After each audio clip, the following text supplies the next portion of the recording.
Kalian pernah ngalamin situasi canggung di kelas waktu dosen Ada yang mau bertanya? dan semua orang di kelas langsung diem karena nggak ngerti? Tenang, aku ada tipsnya. Jadi gini, waktu kuliah dulu ada dosen yang tanya setelah selesai memberi materi. Materinya jelas ya, kalau ada yang ditanyakan langsung aja ya. Kok dari tadi pada diem aja?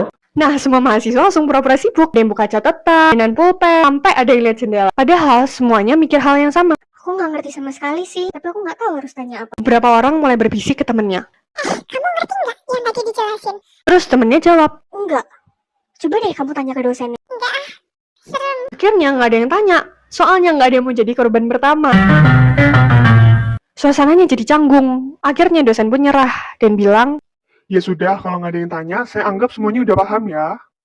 dan kami semua hanya diam kebingungan. Nah, kalau kalian pernah ngalamin situasi kayak gini, coba deh trik ini. 1. Siapkan pertanyaan refleksi.